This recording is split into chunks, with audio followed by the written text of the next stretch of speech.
The Concorde Chamber was the largest enclosed space Daniel Holloway had ever seen.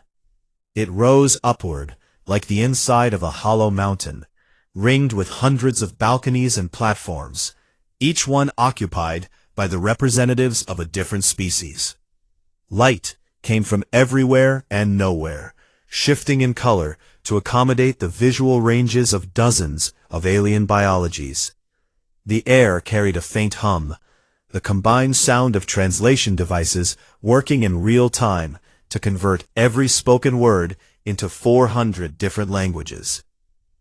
Daniel stood on the petitioner's platform, a circular dais near the center of the chamber floor. It was positioned lower than every other platform in the room. Peter Marsh had warned him about this during the journey. "It is not an accident," Peter had said. "The petitioner's platform is designed to make you look up at everyone else. It is architecture as psychology. They want you to feel small before a single word is spoken." Daniel did not feel small. He felt tired, and he felt angry, but he kept both of those things behind a face that showed nothing. Above him, on the highest platform, sat High Arbiter Zelquin of the Nari, an insectoid figure nearly 3 meters tall, with a body like polished black stone, and eyes that reflected light like dark water. Zelquin had presided over the Concorde for 2 centuries. He was considered fair by those who had never been on the wrong side of his rulings. Beside the High Arbiter sat the representatives of the 5 founding species, the ones who had built the Concorde 12,000 years ago and had controlled it ever since. The Dralith ambassador, a heavy reptilian figure named Vorath, watched Daniel with open contempt. The Solvari delegate, thin and pale as paper, showed no expression at all. The others observed with varying degrees of interest and indifference. The charges were read by a Concorde clerk, a small avian creature whose voice was surprisingly loud for its size. Humanity had settled 14 worlds in the Valen Corridor without Concorde authorization. Humanity had constructed orbital shipyards in the same region. Humanity had deployed a defensive fleet. All of these actions violate the Provisional Species Conduct Charter, the document humanity had signed upon first contact.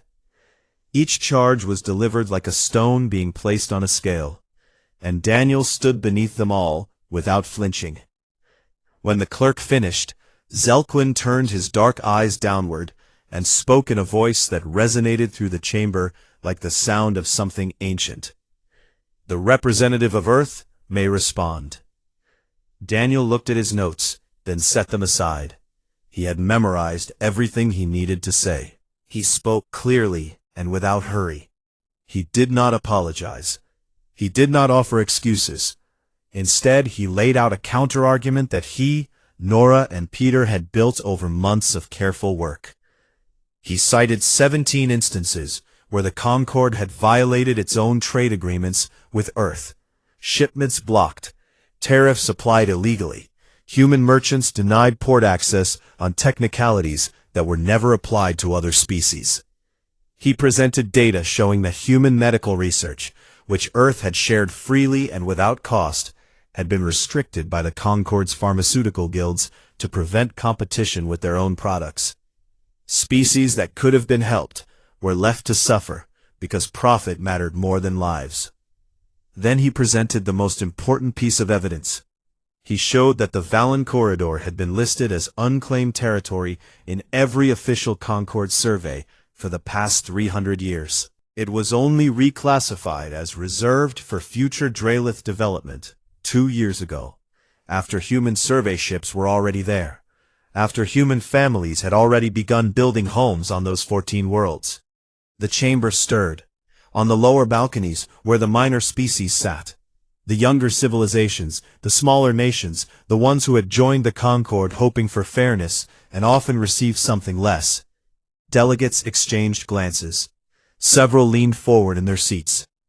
Vorath, the Dralith ambassador, rose from his platform and dismissed everything Daniel had said as irrelevant procedural disputes, unworthy of this chamber's time. His voice was thick with the confidence of someone who had never been told no. High Arbiter Zelquin allowed a brief silence to pass, and then he delivered the Concord's ruling. Humanity was to withdraw from the Valen Corridor within 1 standard galactic year. The defensive fleet was to be surrendered.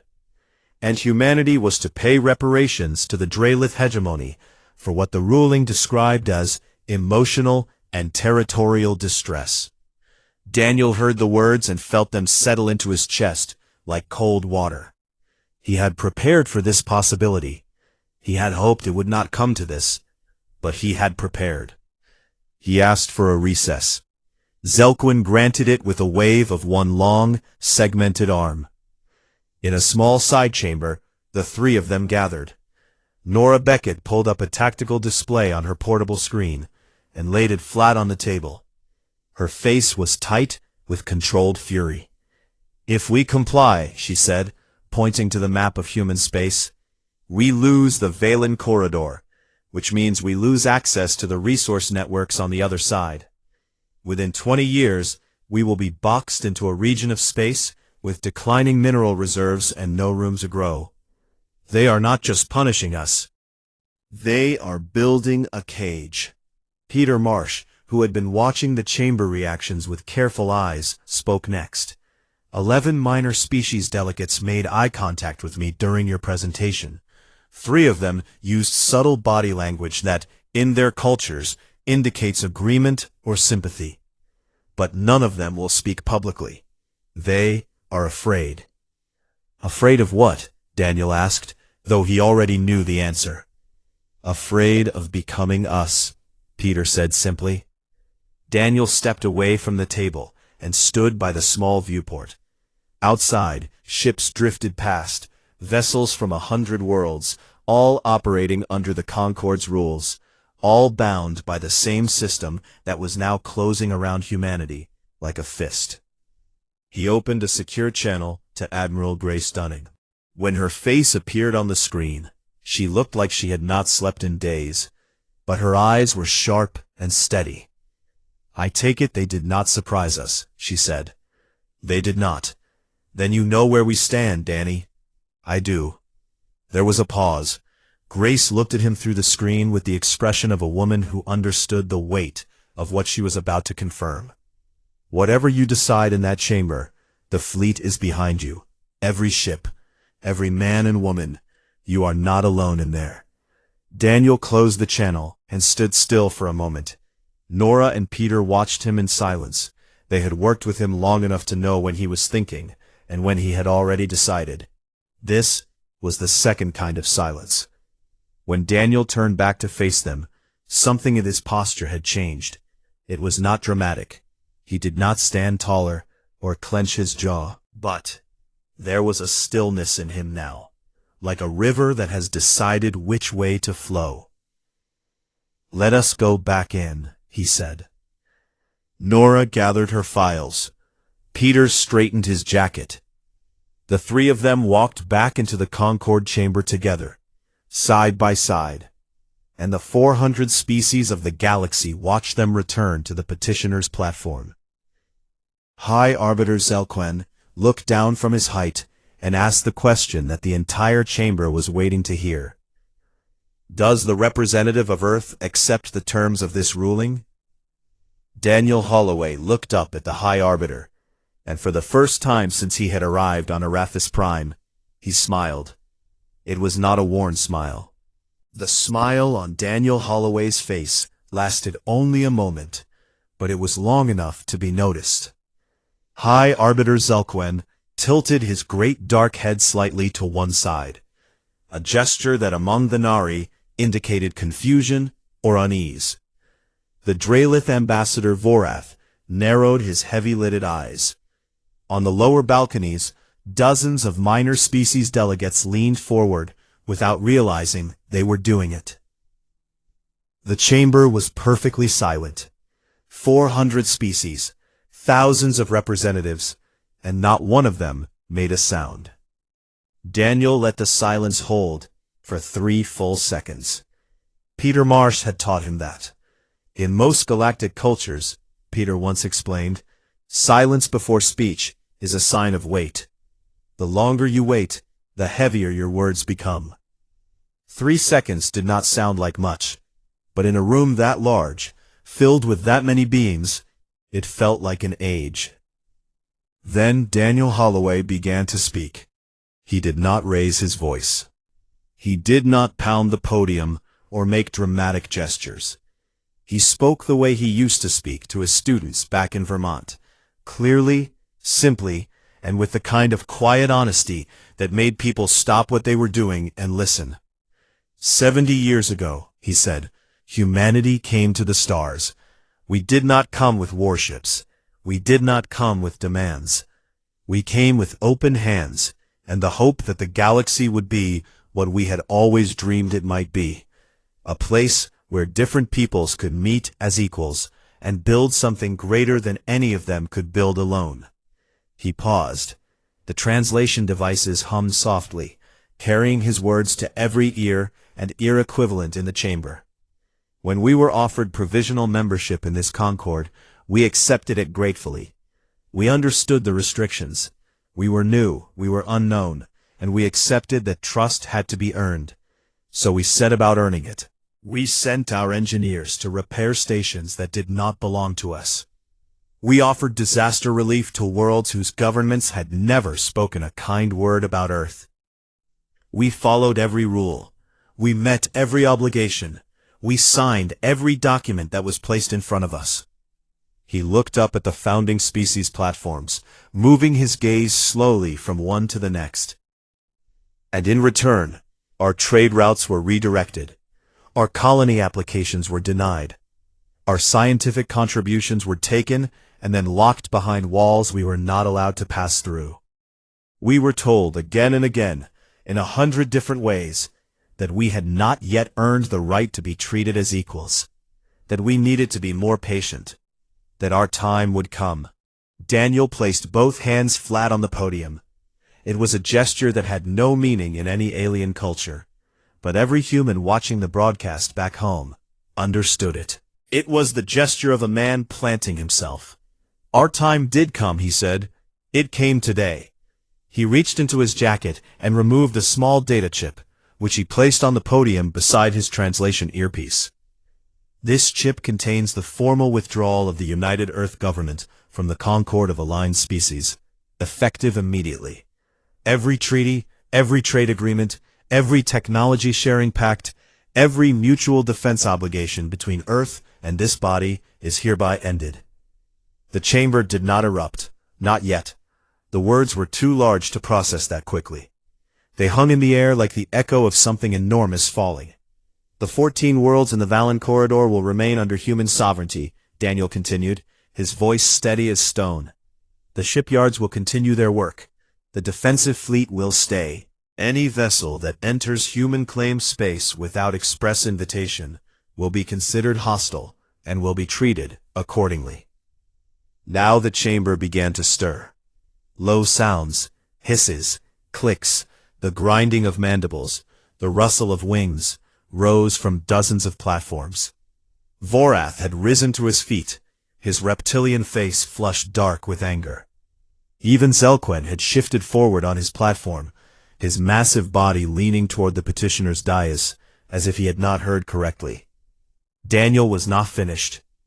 This decision does not bring us joy, he said, and for the first time his voice carried something softer beneath the steel.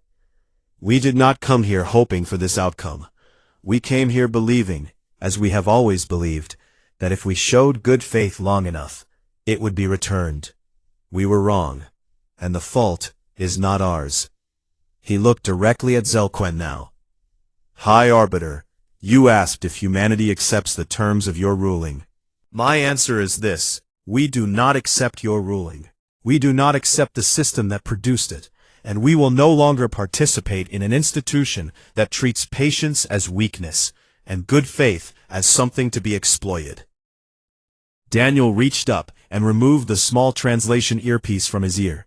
He held it for a moment, looking at it.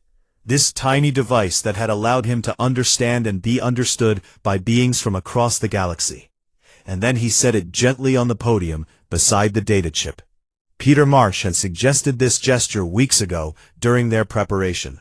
He explained that among the Nari, removing a communication device in a formal setting was a sign of permanent departure.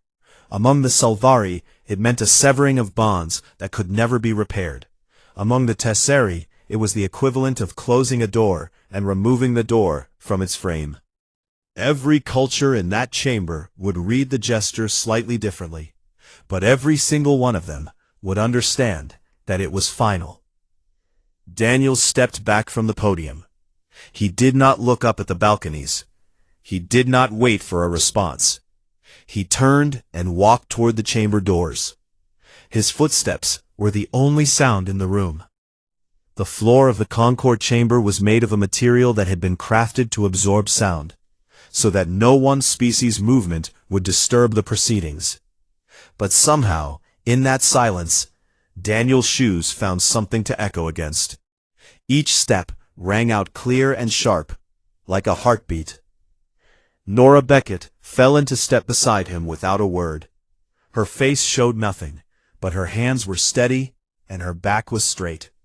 She had spent her career preparing for the possibility that diplomacy would fail, and now that it had, she carried herself with the calm of someone who knew exactly what came next.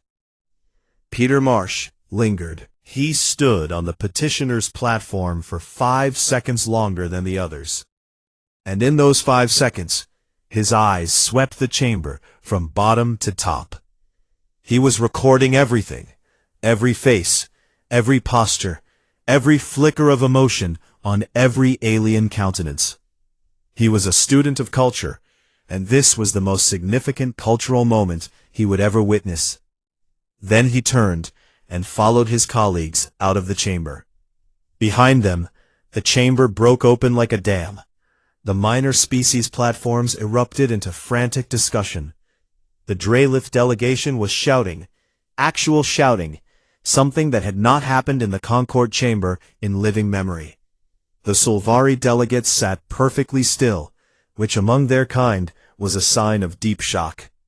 The Tesseri representative had closed all 4 of her eyes, a gesture of grief.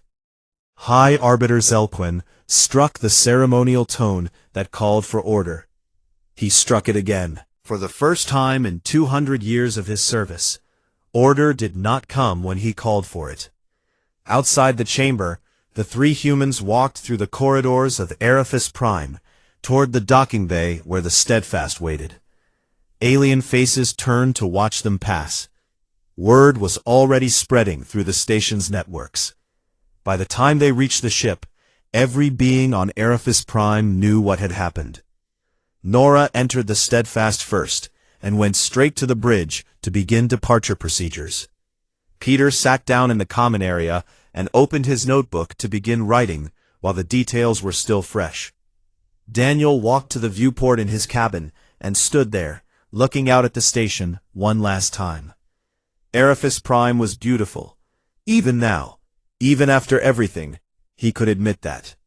It was a monument to what cooperation between species could achieve. It was just a shame that the cooperation had always been on someone else's terms. The Steadfast undocked, cleared the station's traffic lanes, and jumped to faster-than-light speed. The stars stretched into lines, and then into nothing, and Arifis Prime disappeared behind them. In the Concord chamber, the chaos continued long into the night. But the petitioner's platform stood empty, and the translation earpiece sat on the podium where Daniel had left it, still and silent, like a small monument to 70 years of patience that had finally, quietly, and permanently run out. The first sign of trouble came within 48 hours. On a Solvari agricultural world called Teneth 4, the automated irrigation systems that kept 3 million acres of farmland alive began to malfunction. The systems had been designed by human engineers and maintained under a technology sharing agreement that no longer existed. the Sulvari technicians who tried to repair them discovered that the operating language was a human coding framework they had never bothered to learn. Within a week, crops on 10th-4 began to die. This was only the beginning. Across the galaxy, in ways large and small, the absence of humanity began to make itself known. It turned out that over 70 years, humans had quietly become one of the most deeply embedded species in galactic civilization. Not because they were powerful, not because they were feared, but because they were willing to do the work that nobody else wanted to do. Human agricultural technology fed 37 species on over 200 worlds. Human medical protocols treated diseases that alien science had considered incurable or not worth the investment to cure. Human engineers maintained critical infrastructure on dozens of stations and outposts because they were the ones who showed up when something broke at 3 in the morning. Human entertainment, their music, their films, their stories, their games, had become so culturally embedded that on some worlds, human art was more popular than the local traditions. All of it stopped, not because humanity wanted revenge, not because Daniel Holloway or Admiral Grace Dunning gave orders to punish anyone. It stopped because without treaty protections, every human worker, trader, doctor, and engineer in Concord space was now legally unprotected. They could be detained, deported, or worse, and no treaty obligated anyone to stop it. So Earth recalled its people, quietly, efficiently, and completely. The cargo ships came first, collecting equipment and supplies from human outposts across Concord space. Then the transport ships, carrying families, workers, scientists. The evacuation took 3 weeks and was carried out with the same calm professionalism that had defined humanity's entire relationship with the galaxy. No angry speeches, no sabotage. They simply packed their things and left, leaving behind instruction manuals and maintenance logs for whoever would take over their work. Most of the time, nobody did. On Earth, Admiral Grace Dunning stood in the command center of United Earth Defense Command, watching the tactical displays that covered an entire wall. She had not slept more than 4 hours a night since the walkout, and her staff had learned not to bring her coffee anymore because she had stopped drinking it. She ran on willpower and the cold understanding that the next few months would determine whether humanity survived as a free civilization or was crushed by a galaxy that did not appreciate being embarrassed. She ordered the largest military mobilization in human history. Not for attack. She made that clear in every briefing, every order, every public statement. The mobilization was purely defensive.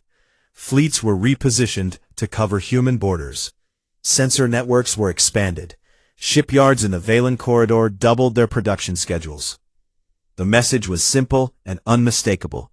We are not coming for you, but if you come for us, you will find us ready. Meanwhile, the Concorde was cracking.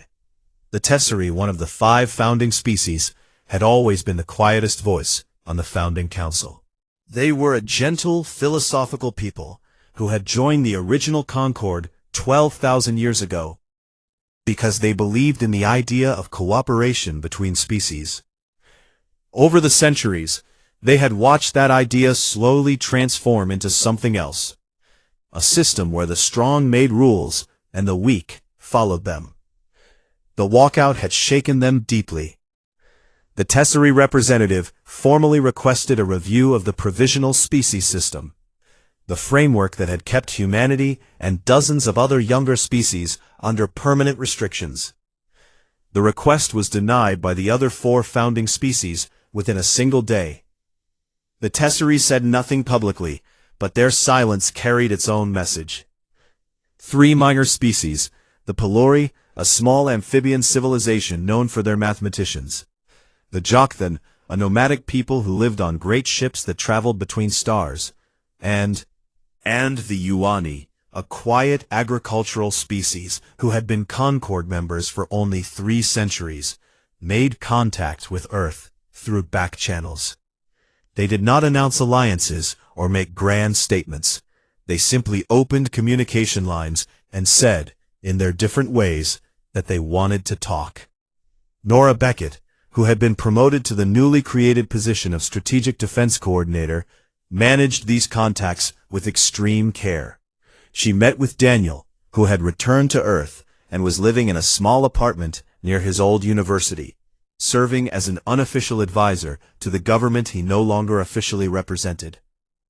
"They are not coming to us because they love us," Nora told him over dinner at a quiet restaurant where they would not be recognized. "They are coming to us because they just watched us do something that none of them ever had the courage to do. We told the Concorde no, and we are still standing." How many more are watching? Dozens, probably. But most of them are too scared to reach out yet. They are waiting to see what happens next. What happened next came from the Drelith. Vorath, the Drelith ambassador who had dismissed Daniel's evidence in the Concorde chamber, had returned to his government humiliated and enraged. The Drelith hegemony was the most militarily powerful of the founding species, and they had not been publicly defied in over 1,000 years. Vorath pushed his government hard for a response, and the Drelith military command agreed. They would send a fleet to the Valen corridor, not a full invasion force, but what they called a corrective expedition. The goal was to make a show of strength that would force humanity back to the negotiation table on the Concorde's terms.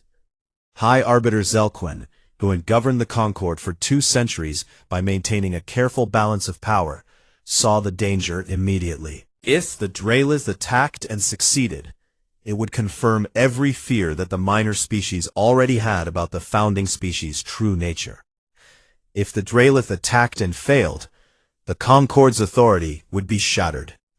Either way, the institution he had spent his life serving would be damaged beyond repair. Zelquin sent a personal envoy to Earth, not through official channels, but privately, on a fast diplomatic ship with no markings. The envoy carried a message that amounted to a quiet plea: "Come back to the table, and we will find a compromise." The envoy was received in Geneva with full courtesy. He was given comfortable quarters, good food, and a meeting with a mid-level diplomatic official who listened to everything he had to say and responded with 5 words: "We are open to dialogue." Dialogue. The envoy returned to Arrakis Prime with nothing concrete, and Zelquin understood that humanity was not going to make this easy for anyone. 2 weeks later, the Drelith advance fleet, 12 warships, each one larger than anything humanity had ever built, crossed into the outer boundary of the Valen corridor. The first human vessel they encountered was a single frigate. It was called the Quiet Resolve, and it was commanded by Lieutenant Katie Greer, a 28-year-old officer from a small town in Colorado, who had graduated from the Naval Academy only 4 years earlier. She had 40 crew members, a ship that was 1/10 the size of the smallest Drelith vessel, and orders that were very clear. Katie Greer looked at the tactical display showing 12 warships bearing down on her position. She took a slow breath. Then she opened a communication channel on all frequencies, every band, every language, every protocol, and she spoke. "Attention Drelith fleet, you are entering sovereign human space.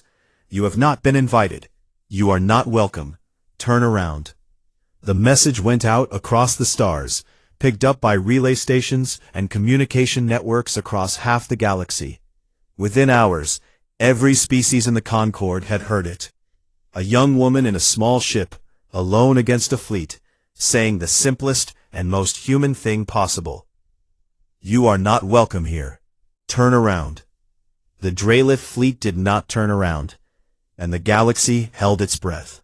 The Drelith commander was named Torvan, and he had fought in 6 border conflicts over his long career without ever losing a ship. He looked at the single human frigate on his tactical display and felt something close to amusement. The ship was so small that his weapons officer had initially classified it as a shuttle. Torvan opened a return channel to the Quiet Resolve. "Human vessel, you are outnumbered and outclassed. Stand aside or you will be removed. Lieutenant Katie Greer's response was calm and unhurried. Negative. This is sovereign human space. My warning stands. You have 60 seconds to reverse course. Torvald closed the channel. He gave the order to advance. What happened next would be studied in military academies across the galaxy for centuries. As the Dralith fleet crossed the inner threshold of the Valen corridor, the space around them changed. Sensor contacts appeared.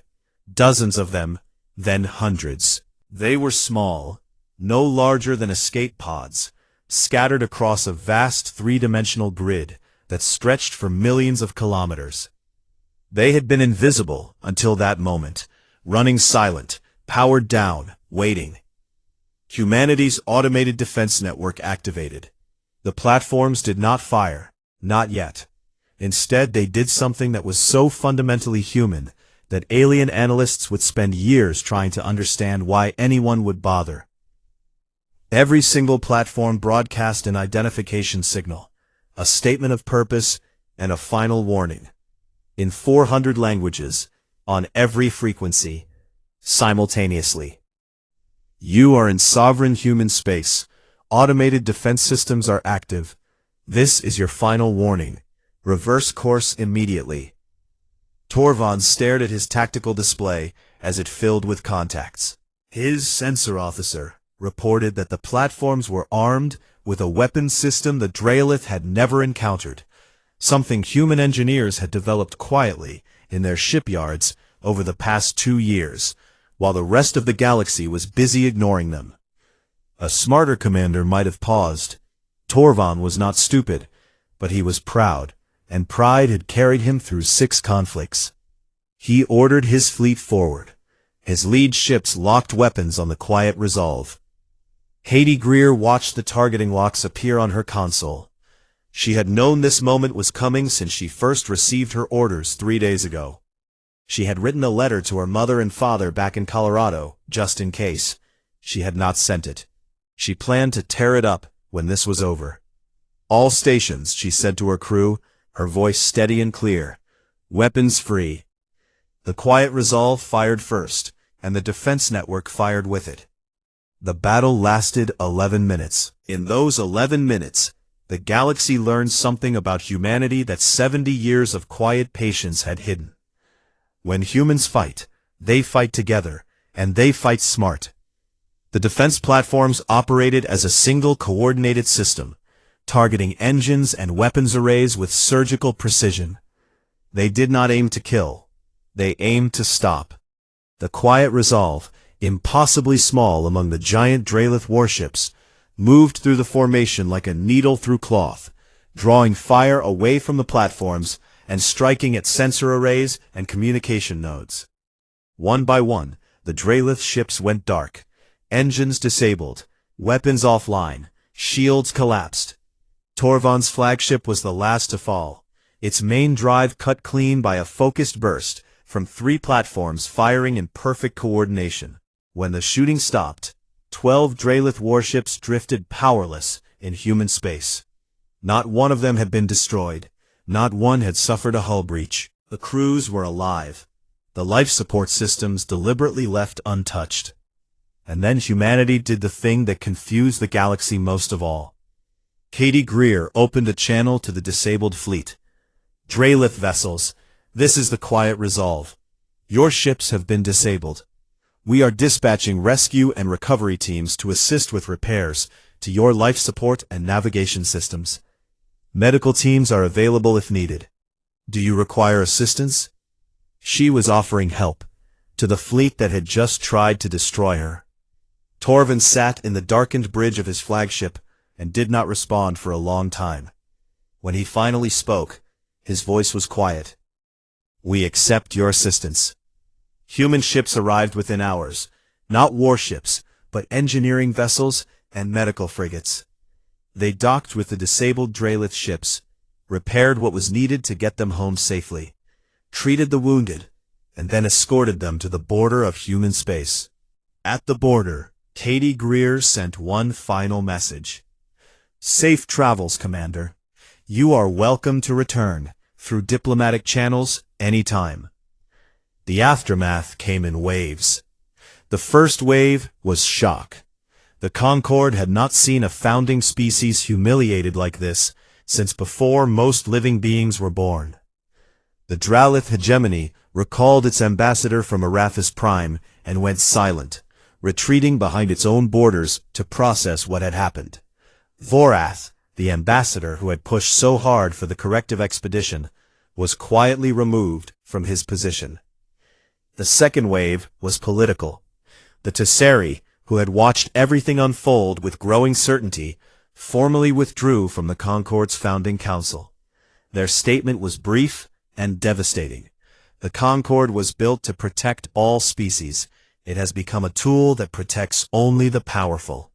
We can no longer participate in this failure. Within 6 months, 11 minor species followed the Tesseri out of the Concorde. The Pelori, the Jok'than, the Yuvani, and 8 others, each one issuing their own statement, each one citing the same fundamental truth. The Concorde no longer served them. The third wave was something new. On a station in the Valen Corridor, a station that human engineers had built from raw materials over the course of a single year, representatives from 14 species gathered for the first session of what they simply called the Open Table. It was not a government. It was not a council with ruling powers. It was a place where species could meet as equals, without platforms set at different heights, without provisional charters, without founding species who held permanent authority. Daniel Holloway was asked to chair the first session. Instead, he recommended a young Pelori diplomat named Saravan, who had been one of the first to reach out to Earth after the walkout. Saravan was nervous and inexperienced, and Daniel told him that was exactly why he was the right choice. "The last thing this table needs," Daniel said, "is another old hand who thinks he knows how things should work." Nora Beckett continued in her role as Strategic Defense Coordinator, but her work had expanded. Species that had left the Concorde came to her asking for help building their own defense networks. She obliged, not by imposing human designs, but by teaching them to build their own. "If I just give you a shield," she told a Jok'than delegation, "you depend on me. If I teach you to make one, you depend on yourselves. That is the whole point." Peter Marsh published his account of the walkout and everything that followed. He called it The Weight of Silence. It was translated into over 300 languages and became the most widely read document in galactic history. On dozens of worlds, beings who had never met a human read Peter's careful, honest words and understood for the first time what had happened in that chamber and why. Admiral Grace Dunning served for 1 more year before retiring. Her final address was delivered to a small audience at the Defense Command headquarters, but it was broadcast across human space and beyond. She stood at the podium in her dress uniform, her gray hair pulled back, her eyes as sharp as ever, and she said, "We did not leave that table because we were strong. We left because we had to. Strength is what allowed us to survive the consequences. Do not confuse the two." And on a quiet campus in Vermont, Daniel Holloway returned to teaching. He taught history, as he always had, to small classes of students who sometimes recognized his name and sometimes did not. They would ask him questions about the walkout, about the battle, about the new order taking shape among the stars.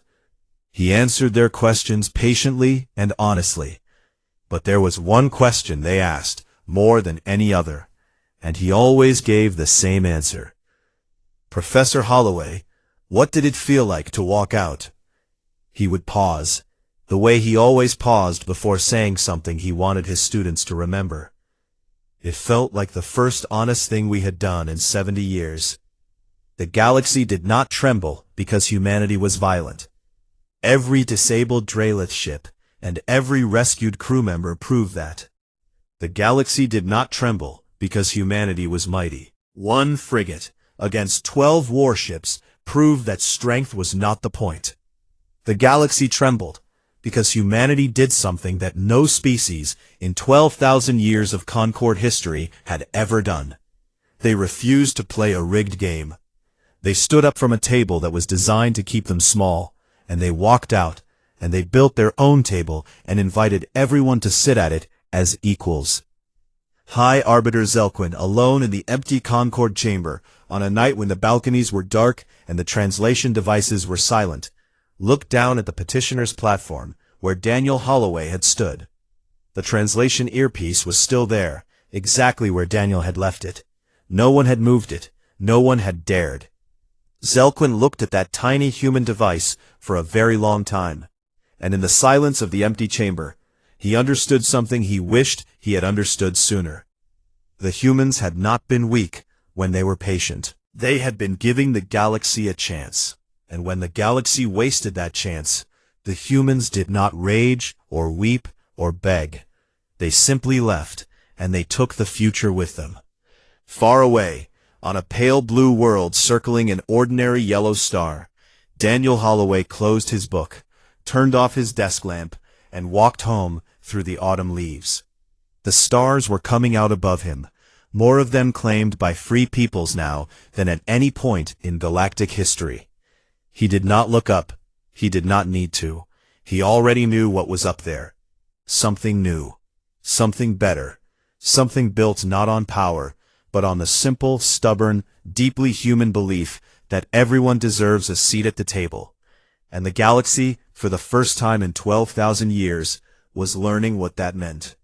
The message arrived on a Tuesday morning, Earth time. It was short, formal, and carried the seal of the Concord of Aligned Species, the oldest and most powerful governing body in the known galaxy. Ambassador Daniel Holloway read it twice while standing in his small office on the 42nd floor of the United Earth Diplomatic Corps building in Geneva. The words were polite, but the meaning was not. He had been summoned to Arrakis Prime, the Concord's capital station, to answer for what they called humanity's unauthorized expansion into the Valen Corridor. Daniel set the message down and looked out the window at the city below. People moved through the streets, going about their ordinary lives. Most of them had no idea that 12,000 light-years away, a council of alien species had just decided that humanity needed to be put back in its place. He was 57 years old, a tall man with gray hair and tired eyes. Before he became a diplomat, he had been a history professor at a small college in Vermont. He had taught classes about empires and revolutions and the slow, grinding machinery of power. He never imagined he would end up standing inside that machinery himself. His communicator buzzed.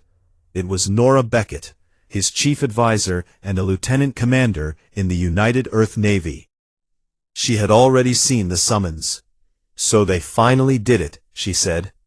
Her voice was flat, the way it always got when she was angry, but keeping it under control. "They are dragging us in like children who broke a window." "They are doing what they have always done," Daniel said quietly.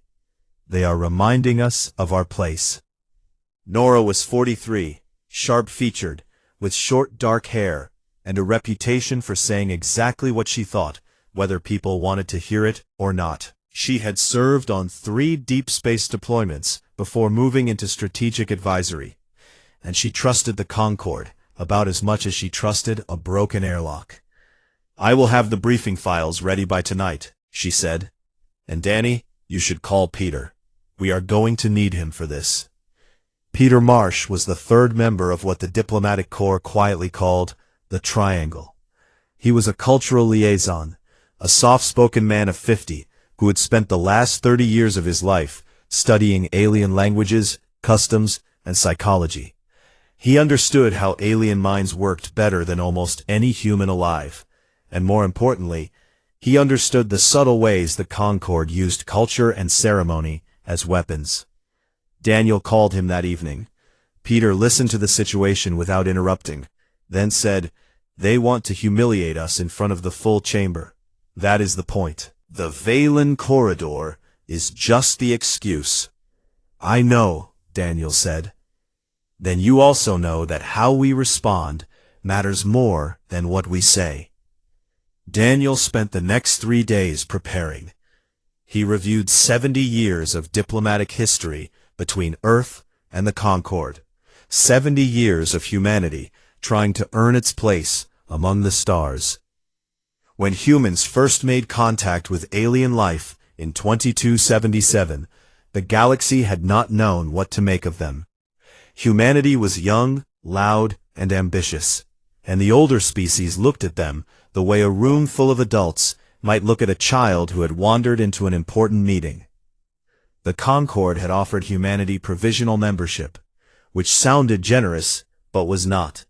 It came with restrictions on trade, limits on military strength, quotas on how many worlds humanity could settle, and embargoes on advanced technology. The message was clear. You may sit in the room, but you may not speak unless spoken to. And for 70 years, humanity had accepted it. Every restriction, every denied application, every trade route that was quietly rerouted away from human ports. Earth's leaders believed that patience and good faith would eventually prove that humanity deserved to be treated as equals. They followed every rule. They shared their medical research freely, even when the Concorde's pharmaceutical guilds restricted it from reaching species that needed it. They sent engineers to repair alien stations. They offered disaster relief to worlds that had never shown them a moment of kindness. None of it mattered. The restrictions stayed. And now, when humanity had dared to settle in a stretch of space that every official survey listed as unclaimed, the Concorde wanted them punished for it. On the morning of departure, Daniel boarded the diplomatic cruiser Steadfast, along with Nora and Peter and a small support staff. The ship was fast, but not armed for war. It was a messenger's vessel, and that was exactly what they were. Messengers carrying the hopes of an entire species.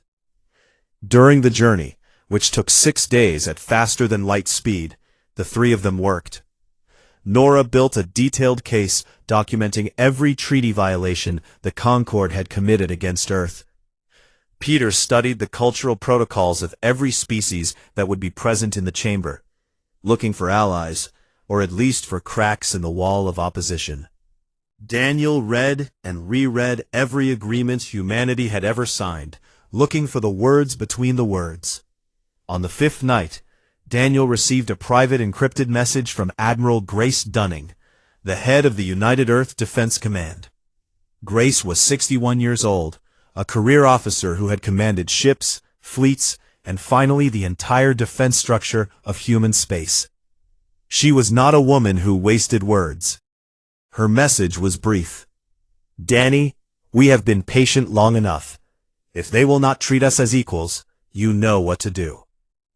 Daniel read the message, closed his eyes, and sat alone in his cabin for a long time. On the 6th day, the Steadfast dropped out of faster-than-light travel, and Arathis Prime filled the viewport. The station was enormous beyond human understanding, a structure older than human civilization itself, built by species that had mastered the stars, while humans were still learning to plant crops. It hung in space like a city made of light and metal, surrounded by thousands of ships from hundreds of worlds. Nora stood beside Daniel at the viewport and said nothing. Peter stood on his other side, equally silent. The three of them looked at the station that represented everything humanity had spent 70 years trying to be accepted by. Daniel straightened his tie. It was a small human gesture, meaningless to every alien species in the galaxy, but it meant something to him. It was the gesture of a man getting ready for work. "Let us go," he said. The Steadfast moved toward the docking port, and the doors of Arathis Prime opened to receive them. Behind those doors, 400 species waited in a chamber designed to remind young civilizations how small they were. Daniel Holloway walked through those doors the way he had walked into every classroom he had ever taught in, calm, prepared, and carrying more in his mind than anyone expected. He did not know yet that he would walk out of that chamber and change the shape of the galaxy. But somewhere deep in his chest, in the place where decisions live before they become words, he already felt the weight of what was coming. The galaxy had summoned humanity to kneel. It had no idea what was about to happen instead.